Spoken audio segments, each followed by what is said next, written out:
Used electric vehicles are actually undercutting comparable gas cars by like 10%. I mean, sounds like a huge win for the consumer, right? But on paper, absolutely. Right. But behind the scenes, that price drop is basically acting like a wrecking ball on the global auto industry's foundation. Welcome to Auto News Talk. We are walking into this landscape where the predictable evolution of car sales, Mhm. a slight design tweak here, maybe better fuel efficiency there, that has completely evaporated. Oh, it's gone. Yeah. We are witnessing this radical, simultaneous rewiring of the entire automotive retail sector. I mean, it's a total collision. We've got new vehicle brands just flooding the market, really volatile electric vehicle economics, a frantic race to overhaul dealership software, and this looming consumer debt crisis. It is a profound shift. Yeah. And to really grasp the stakes for you, the listener, you have to look at the entire life cycle of the modern auto industry as a single connected ecosystem. So here is the terrain we are walking through.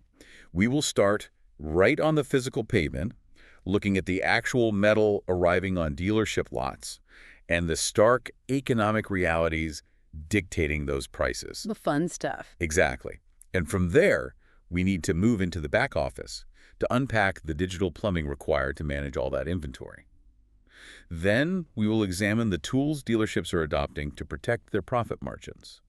And finally, we'll arrive at the ultimate choke point, which is the consumer wallets funding the whole operation. Okay, well, let's hold off on the consumer debt for a second, because I feel like we can't understand the buyer until we understand what they're actually buying. That makes sense. Let's look at the forecourts. Because the inventory mix is going through this seismic change, we are seeing an unprecedented influx of new physical vehicles, specifically driven by a really concerted push from Chinese automotive brands. Right. And there are reports tracking UK dealer networks that show these brands are well past the phase of merely testing the waters. Like, they are rapidly expanding their retail footprints with a highly aggressive target. They want a 12% market share. Wow. Yeah, which equates to roughly 245,000 vehicle registrations. We are talking about a highly coordinated effort across several major players here. Brands like BYD, MG, and the Chery Group, which they operate the JQ and Omoda nameplates, they are expanding at just a breakneck pace. Yeah, they are everywhere. And what is genuinely fascinating is the underlying strategy. Legacy automakers spent years locking themselves into pure battery electric vehicle, or BEV, strategies. Yeah. But the Chinese brands are finding remarkable success by offering multi-powertrain options. Oh, really? Yeah, they are bringing plug-in hybrids and even traditional combustion engines alongside their EVs. They are effectively meeting consumers wherever they are in their personal transition to electrification. Okay, that flexibility is a huge blind spot for the legacy brands. And these new entrants, they're spending serious capital to ensure consumers know who they are. Like, we are seeing sweeping brand awareness campaigns through premium sports sponsorship. Football ones, yeah. Exactly. MG is sponsoring Arsenal. BYD is partnering with Manchester City. I mean, this is prime-time cultural visibility. Plus, they possess a distinct structural advantage in the UK market. Right, the tariffs. Exactly. There's a lack of punitive tariffs on Chinese cars in the UK, making this rapid expansion far more viable economically than in other regions. And just to give you a sense of the sheer scale of this jump, Geely Auto is targeting 20,000 units. Which is wild. It is. That is a staggering leap from having previously sold just under 500 units. It really represents a structural upheaval in retail footprints. Yeah. I mean, legacy automakers are suddenly facing intense, highly capitalized competition that is aggressively securing physical dealership space. Yeah. Now, a necessary caveat with these projections, what the reports tracking this network expansion don't answer, is whether these brands can actually sustain this momentum over a multi-year horizon. Right, because we've seen this before. Exactly. Some manufacturers have promised aggressive targets before and faltered, and brand exits remain a very real risk in an overcrowded market. But, the immediate disruption is undeniable. Yeah. Getting the metal onto the lot is one thing. Keeping the economics of the business viable is another entirely. Which brings us back to that initial 10% figure I mentioned. Right, the used EVs. Yeah. You have this flood of new brands entering a market where the pricing foundation is suddenly just giving way. An analysis of the EV market by the AA points out that the entire transition to electric vehicles is incredibly fragile. And that's primarily because rapid depreciation is absolutely destroying residual values. And the mechanism behind this is critical to understand. You have expanding supplies of ex-fleet cars, So these are vehicles coming off 2- or 3-year corporate leases, Mhm. and they were just flooding the used market. Oh, I see. Naturally, this widens consumer choice, which sounds beneficial on the surface, right? Yeah, cheaper cars for everyone. Exactly. But the sheer volume is crushing prices. Weak residual values are raising leasing costs across the board. Look at it this way. If a finance provider assumes a car will retain 40% of its value after 3 years and it only retains 20%, well, that financial shortfall has to be covered somehow. They just hike up the rates on the new ones. Precisely. It gets covered by higher monthly lease rates on new models. This places an immense strain on the finance providers that anchor the entire new EV sales pipeline. Combine that with policy mixed messages regarding environmental targets and incentives, and, well, market confidence simply erodes. So when the AA notes that used EVs are undercutting comparable petrol cars for the first time since their index launched, it's not like an organic market victory. No, not at all. It's a symptom of a collapsing pricing structure, honestly. It's like opening a gleaming new department store with dozens of fresh international brands, while the prices of your flagship electric products are suddenly in a localized freefall. That's a perfect analogy. Yeah. While a price drop is undeniably great for short-term affordability for a consumer looking for a used car, it actively threatens the foundational economics of the industry. Right. The entire fleet ecosystem and automaker guarantee future value programs. They rely on these cars retaining a predictable portion of their value. When they fail to do that, the mathematical models behind automotive retail stop working. It just breaks the math. Exactly. The major unknown here, the limitation of the AA data, is whether buyer demand will actually strengthen enough to absorb this rising ex-fleet supply and establish a true price floor. So you've got these aggressive new brands pushing multi-powertrain metal onto the lots, and you've got plummeting EV prices causing this massive financial headache. Yeah. The instinct for a dealership is to just, sell your way out of the problem, move more volume. But when dealers actually go to log these new brands into their systems to sell them, they are hitting a brick wall. The software is literally physically rejecting the volume. The operational friction here is severe. Updating the digital plumbing to handle an influx of new inventory is much harder than it appears on a spreadsheet. I can imagine. Yeah. A financial update regarding Pinewood's dealer management systems highlights this dynamic perfectly. The sheer complexity of adding new franchises is actively delaying vital software rollouts. We saw this unfold when Pinewood had to push its Marshall Motor Group rollout into the second quarter of their schedule. Which is a big deal. It is. This isn't just an IT annoyance. The delay actually dented their underlying EBITDA. Okay, I want to break down how that actually happens, because the technology itself didn't crash, did it? Like, this wasn't a server failure. Not at all. The underlying technology is completely sound. Multi-brand software rollouts are incredibly complex because they require fresh, custom application programming interfaces APIs with each original equipment manufacturer's proprietary systems. Oh, so it's not just copy-paste.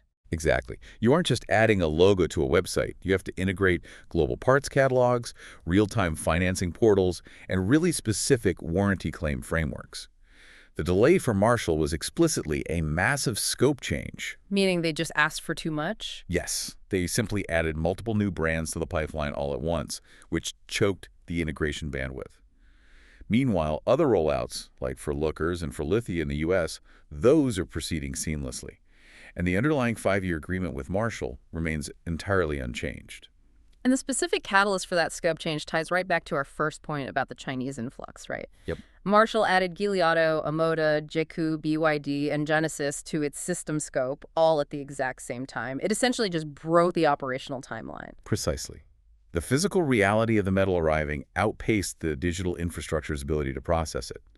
Shifting an implementation timeline defers revenue recognition to later financial periods, which impacts the bottom line directly. What the Pinewood update leaves unanswered, though, is the exact financial hit, as they didn't provide specific figures or a revised earnings range.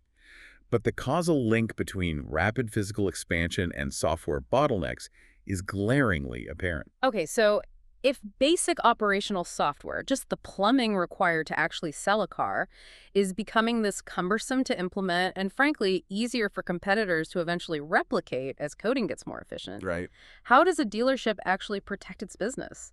Like, where is the competitive moat if the software itself isn't a differentiator anymore? That's the million-dollar question. According to insights gathered from industry leaders at the NADA show in Las Vegas, the answer is shifting entirely toward proprietary data. The prevailing filter for technology adoption has fundamentally changed. Investors are actively questioning the long-term defensibility of pure software features. With the rapid advancement of artificial intelligence, building a feature-based software tool is becoming increasingly cheap. Anybody can do it. Right. Therefore, the competitive moat is shifting away from the software itself and toward proprietary contextual data and closed feedback loops.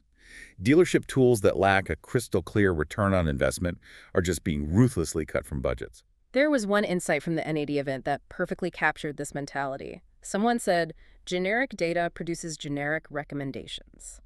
And generic recommendations do not win market share in a highly competitive retail environment. Yeah, they don't. This explains why technologies like vehicle inspection AI have reached such high operational maturity.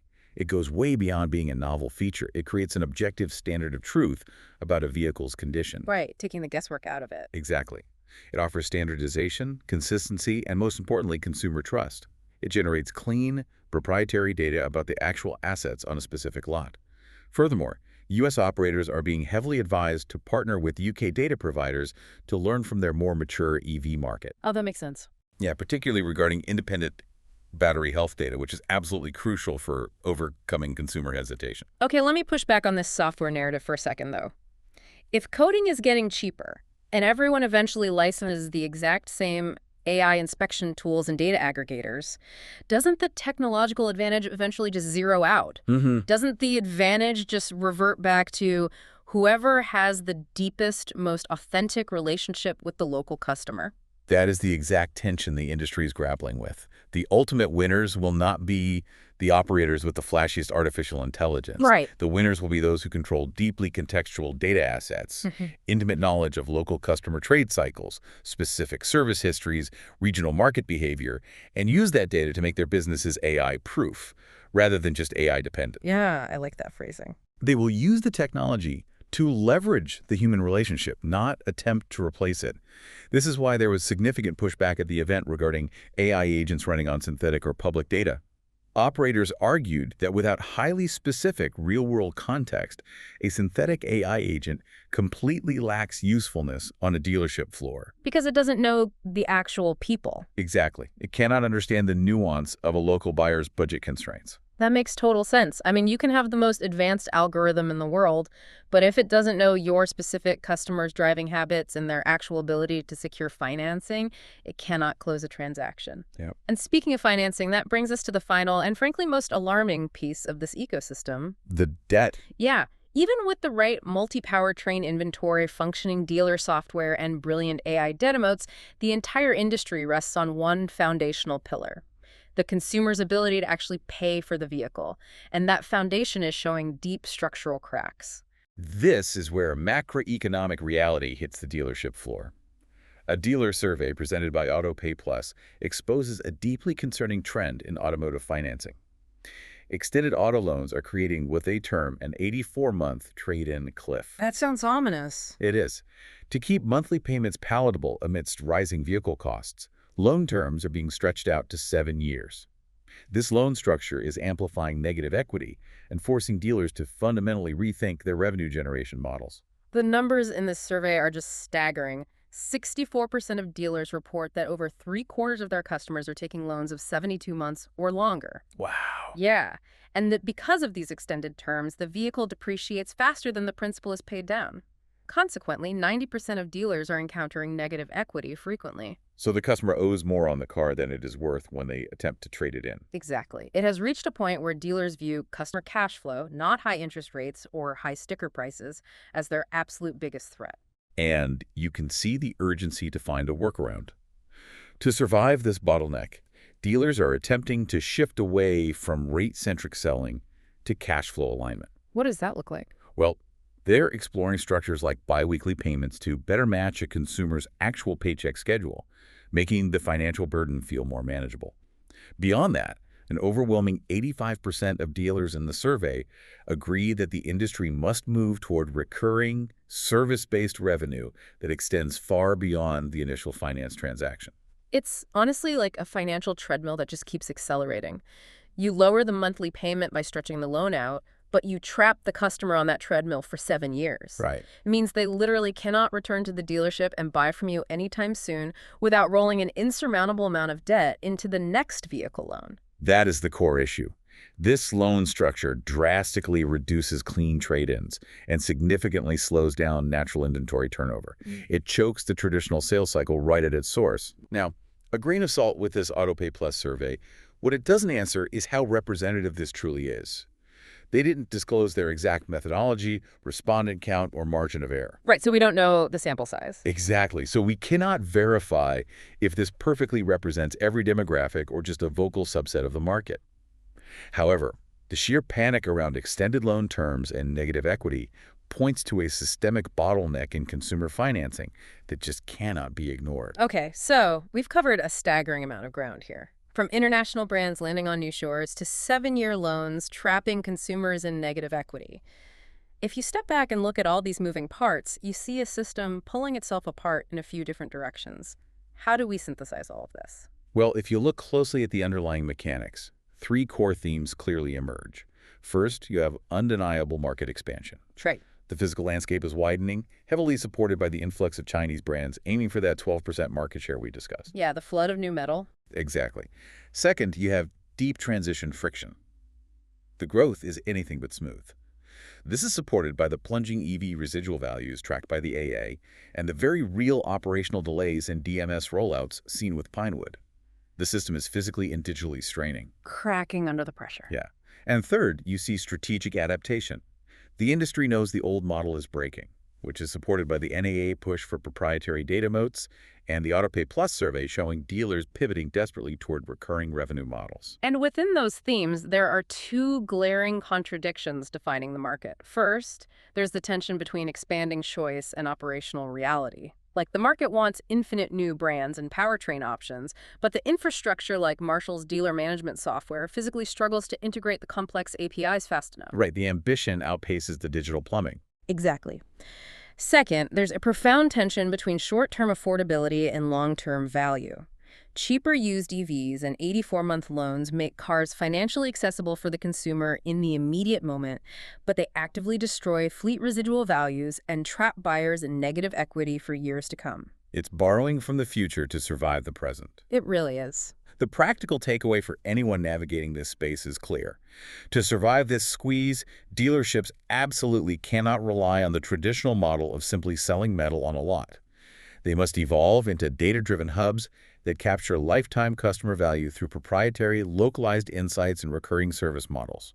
The initial transaction is no longer the end goal. It's just the starting point. Exactly. It is merely the starting line for a highly managed, data-rich relationship.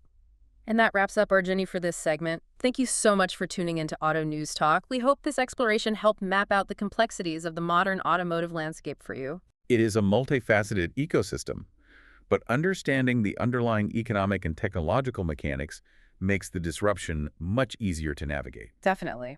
And we want to leave you with a final thought to chew on.